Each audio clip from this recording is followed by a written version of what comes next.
दोस्तों, उत्तर प्रदेश के एक छोटे कस्बे में विमला अपने सास ससुर और देवर सुरेश के साथ रहती थी। पति रमेश नौकरी के चलते अधिकतर समय बाहर रहते थे। विमला ने ससुराल को घर बनाया, मगर भीतर से वो अक्सर खुद को अकेला महसूस करती थी। सुरेश की पढ़ाई गांव में ही थी और दिन भर घर में आना जाना होता था। शुरू में विमला उसे छोटे भाई की तरह देखती थी, मगर धीरे धीरे सुरेश की नजरें बदलने लगीं। विमला ने महसूस किया, मगर बाद में अनदेखा किया। एक शाम बिजली चली गई थी और बरसात हो रही थी। दोनों छत पर बैठे थे। सुरेश ने पहली बार खुलकर कहा, भाभी, आपसे बातें करना अच्छा लगता है। विमला चौंक गई, पर बोली, तुम छोटे हो, ये बातें मत किया करो। मगर भावनाएं धीरे धीरे दोनों को जकड़ने लगीं। विमला के लिए यह प्रेम नहीं था, पर एक तरह का सहारा था। सुरेश के लिए यह आकर्षण से शुरू होकर लगाव बन गया था। एक दिन घर में कोई नहीं था। भावनाएं उस सीमा को पार कर गईं, जहां से लौटना मुश्किल होता है। दोनों ने नजदीकियां बांटी। उसके बाद दोनों में अपराध बोध भी हो गया, मगर रिश्ता अब रुक नहीं पाया। वो एक दूसरे से छुपकर मिलते थे, मगर गांव छोटा था और निगाहें तेज। पड़ोस की एक महिला ने छत से कुछ देख लिया। धीरे धीरे बात पूरे गांव में फैल गई। सास ससुर ने शक किया और रमेश को फोन कर बुलाया गया।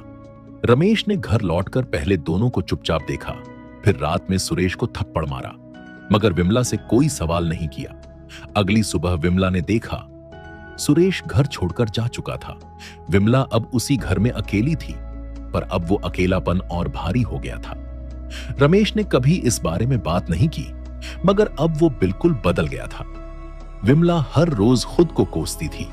कुछ महीने बाद खबर आई, सुरेश ने शहर में आत्महत्या कर ली।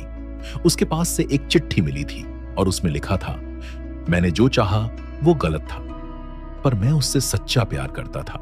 अब मैं इस बोझ के साथ नहीं जी सकता। विमला अब भी उसी गांव में रहती है, मगर लोगों की नजरें अब भी उसे चीरती हैं। वो एक शिक्षिका बन गई है, मगर उसके भीतर की आग कभी बुझ नहीं पाई।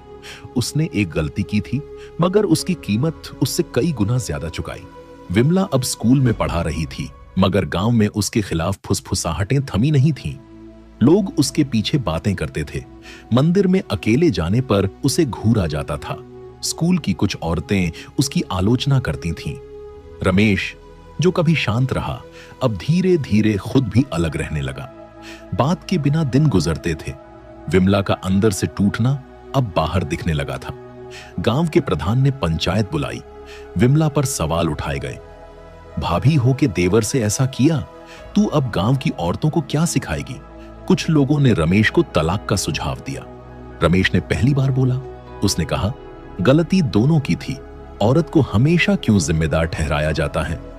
विमला के लिए यह एक अजीब सुकून था। उसका पति, जिसने कभी कुछ नहीं कहा, आज उसके पक्ष में खड़ा हुआ। रात में विमला ने रमेश से बात की। उसने कहा, अब और नहीं, मैं गांव छोड़कर बाहर जाऊंगी, जहां मेरी पहचान सिर्फ मेरे कर्मों से होगी, अतीत से नहीं। रमेश ने पहले मना किया, मगर देखा कि विमला की आंखों में अब आंसू आ गई, तो उसने उसे जाने की इजाजत दी। विमला दिल्ली चली गई। वहां उसने एक एनजीओ में काम शुरू किया, जहां वो गांव की लड़कियों को आत्मनिर्भर बनना सिखाती। धीरे धीरे उसने अपने जख्मों को शब्दों में बदला। उसने एक किताब लिखी और उस किताब का नाम था एक भाभी की चुप चीखें। यह किताब वायरल हुई। विमला को एक टॉक शो में बुलाया गया। विमला कैमरे के सामने थी। सवाल हुआ, क्या आप खुद को दोषी मानती हैं? उसने जवाब दिया, हां, मैं टूटी थी, मगर गुनहगार सिर्फ मैं नहीं थी। सबसे बड़ा दोष हमारा समाज है, जो औरत को इंसान नहीं, नाम और रिश्ते से जकड़ कर देखता है। कुछ साल बाद रमेश शहर आया। दोनों एक कॉफी हाउस में मिले। पहली बार दोनों मुस्कुराए। कोई शिकायत नहीं थी, बस समझदारी थी।